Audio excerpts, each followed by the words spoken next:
What's going on, everybody? It's Cody, and for those of you who don't remember, a while back I did a video on how to custom sleeve cables, and I never actually finished it. So here we are, like a year or so since I did that, because I just got bored, and it's like 5 o'clock in the morning. I'm bored as crap, obviously. So yeah, I figured I would show you guys how to do it since I've got all the tools here. And so yeah, I'll show you how to do it in just a second.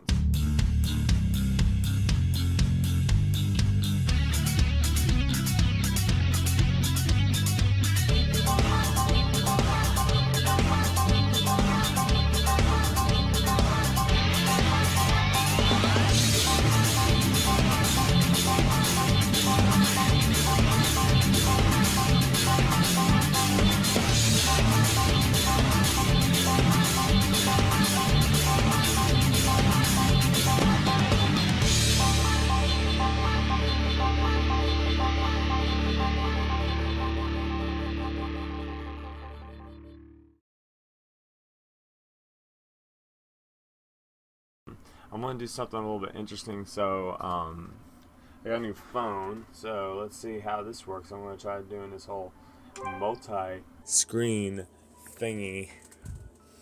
Okay, that looks like wow. Okay, 1 second. Try to elevate its status to the cool person table. Yeah. Okay, there we go. There we go.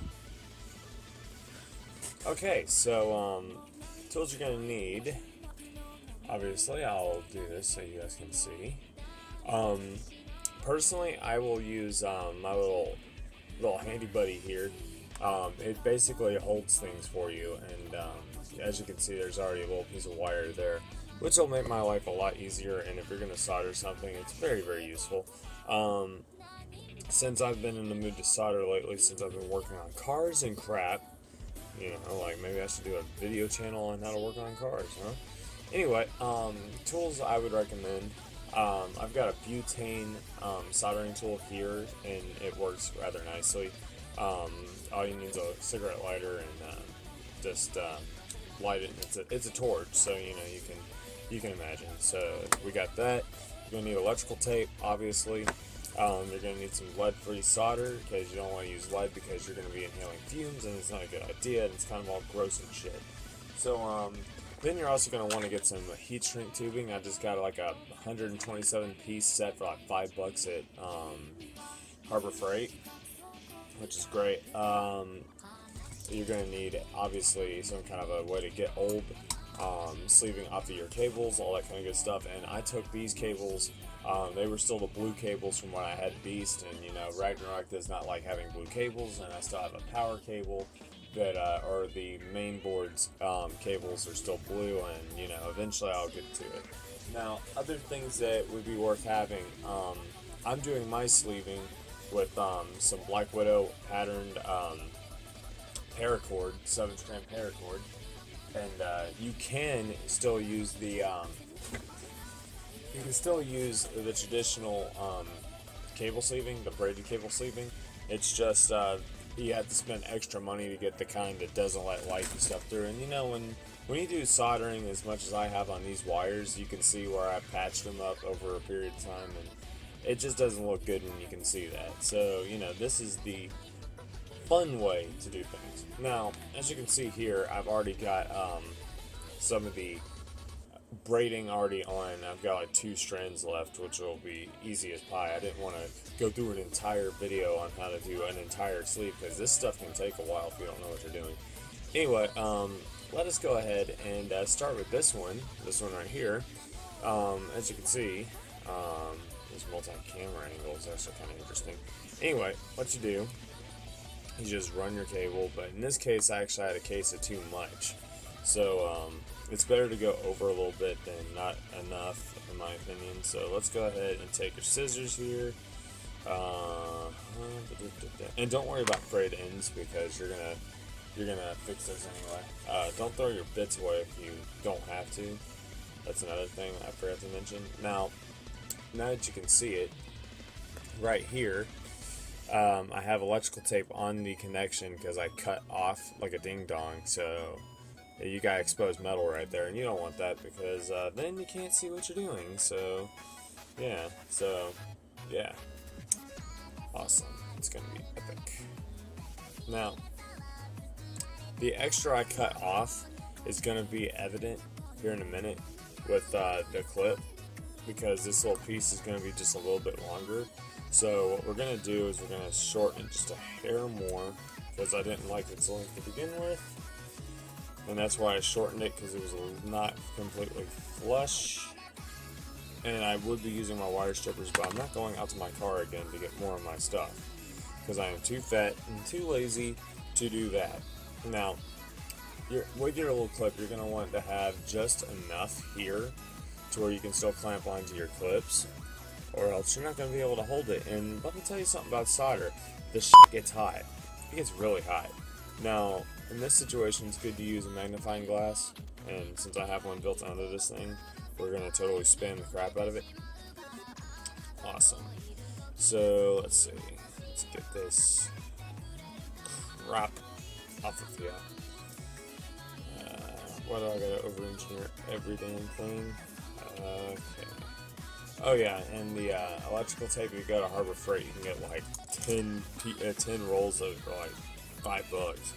I don't even think I paid like $5 for mine. Like, it's just a good buy to have a whole bunch of extra stuff lying around, because then you don't have to worry about it. Trust me, when you're working on computer stuff like this, electrical tape is a very good thing. If you're working on electronic stuff at all, it's actually a really good thing. So let's go ahead and get this stuff moved along, because I don't think anybody wants to be here any longer than we have to be. So yeah, don't make the mistake of not putting appropriate cable sleeving on until the last second, because it gets annoying, and my damn phone just made a beep noise, so that means somebody freaking Facebooked me or something. Yeah, somebody Facebooked me. Okay, so whatever. Alright. Now then, I don't know if you guys can see this or not. We'll find out in editing, shall we? So, I'm just going to twist this up a little bit. I mean, I'm going to fray it out eventually anyway, but, yeah, so. Okay. There we go. You want to put a collar on there, a little bit of heat shrink tubing. And if you guys want to see the face cam, there you go. That's what it looks like in ultra high def. So, we do that. We go ahead and go to mount our cable. Make sure your heat shrink tubing is not actually part of the seal, obviously, or else you have problems. Now, you want to get a good kind of bracing, because with the clips, it's not going to want to hold very well. And you don't have to use clips, it's just, it makes your life infinitely easier. Now, with a butane lighter, first of all, it eats butane like crazy, so we're going to go ahead and jump it off a little bit, because I don't feel like recharging it every 30 seconds. And it's the trade-off. I mean, you can use electronic, and you can use electronic, you can use or battery rather. You can use battery for mobility. You can use the butane like I'm using, or you could use just a torch of any kind and some solder, and the traditional plug it into the wall. Now, this is one of the fastest ways to do it, because it's literally a flick of the switch, turn on the gas, and then boom, you got instant awesome. And as you can hear, the gas is coming out, and boom, we've got ignition, and it's mad. But there you go. Now you can see it. Now we're cooking. So we just close it, and what you're gonna look for is right there. I don't know if you can see it, but when it starts glowing orange, that means it's getting good and hot. And once you get to a certain temperature, you can actually bring it down. I don't know if it's going to hold its charge for very long now. We're going to see, because this thing does not like to hold its charge very long. In fact, let's go ahead and charge a little bit more. It's supposed to take 10 seconds, but don't let that fool you. It takes more than 10 seconds. So, yeah. Alright. That should be enough. Now, there is a very real risk of getting detonated too, but yeah. So, once you get the initial gas on, just turn it down to like, in this case, it's got a 1 through 4 option. And once you get the thing good and hot, you can power it up, and I just shut it off like an idiot. Oh, well, it was still sort of running. There we go. Turn back on. There we go. See, this is one of the other things. It's not as reliable as an electronic one, but you're trading off how fast it heats up for the fact that you have to reload it a lot. I mean, it's a lot faster to do it with this, and then you don't have to do as much tinning, you don't have to do all that kind of good stuff. And yeah, so it should be hot enough now. Because, yeah, the gas is still running, so we should have enough time. Now, I'm going to try to do this as conveniently as humanly possible for you. And guess what? The damn thing died again. So, as you can see, there are definitely pros and cons to using a mobile option. And I can't understand why, but one time I actually had this thing last me like about 10 minutes just having the gas on. And I've been using it for the last like 2 weeks, and it's a really good tool. So let's see. Bang. Cool. Alright, so we should have enough to at least get this one weld done. Oh god. Well, that could have something to do with it.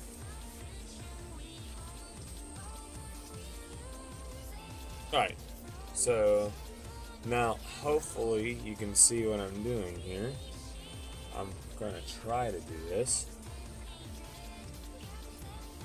Oh yeah, it's already melted. And hopefully I don't brick my phone from being this close to it with a heat source. Now, a lot of people are going to ask what in the world soldering is. It's technically a form of welding. In fact, it is actually. It's a very, very basic version of welding. You take a piece of metal, or some kind of metal, and you melt it between two pieces of metal or more, and you make a very strong seal of some kind. And yeah. Now, if you want, I can actually make a video about how to remove solder to where you can actually go back and do stuff. And this stupid thing's already ran out of gas again. Okay, so I'm gonna take what's left of the heat here, spread it out just a little bit more. Also, you don't want to do how I'm doing it, because that's how you get burnt. But I think my nerves are so damn dead in my hands that I no longer feel pain to the extent that a normal person would feel. So there we go. And boom. It's not the best in the world, not the best job, but assuming that I lost gas about 2/3 of the way in, it's acceptable. Now, always go for a little bit bigger heat shrink, because if it's too damn small, you're going to have what's probably about to happen here, where you're going to have to sit there and like beg and plead and gently caress and beat the crap out of it like a redheaded stepchild, and it's just not good.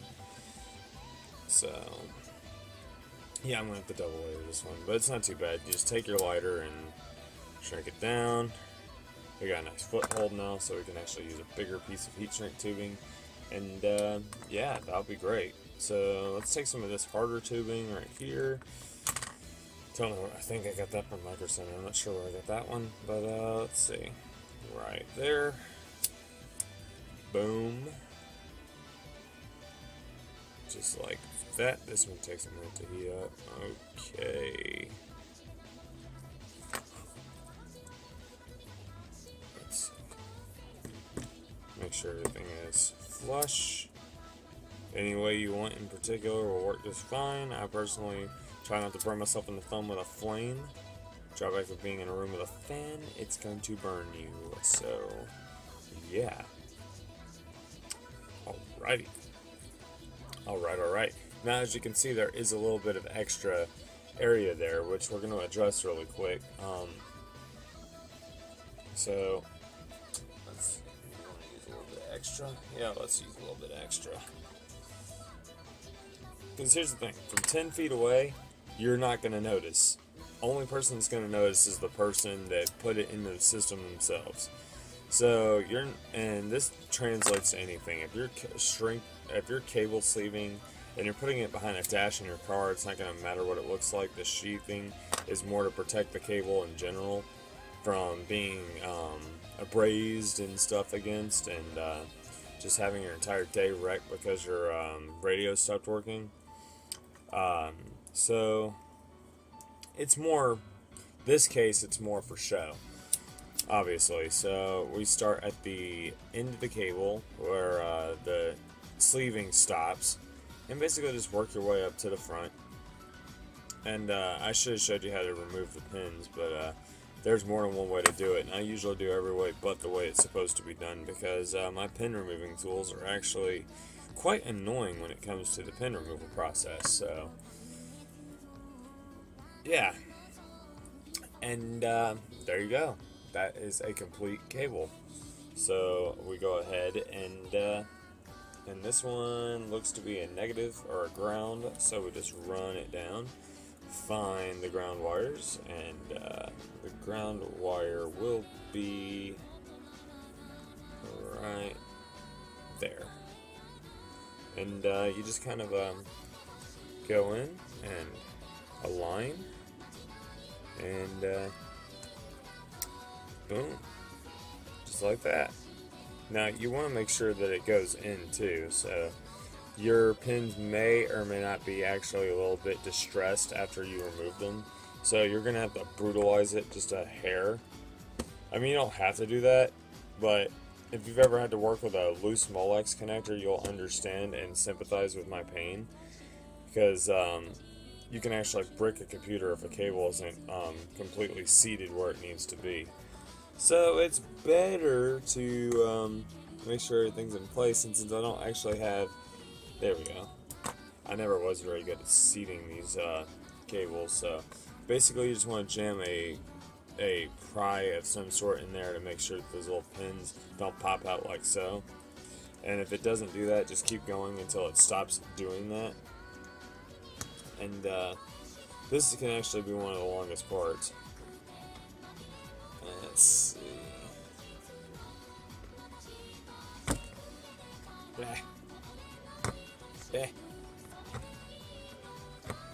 Alright. There we go. That's close enough. I mean, this cable in the past has given me trouble, and I don't really use it very often because of that. But that is how you get 4 of the 6 pins. I still have to get the live wires, but you get the gist of this. So yeah, guys, that pretty much concludes how you do cable sleeving of custom persuasion. Now, you can adjust your cables to various lengths if you want to get a certain pattern, or you can even spiral it like this. You can change any number of ways. You can again, you can spiral. You can use different colored cable sleeving. You can use different lengths to get a certain kind of bend. You can do this, you can do that, and the other. And yeah, so I'm going for a look where it actually, I can branch out like so and actually make it individual strand. Now, when I did Beast, it actually was like dual strand, so it just basically had cables about yay big, and it was boring, so I decided to challenge myself.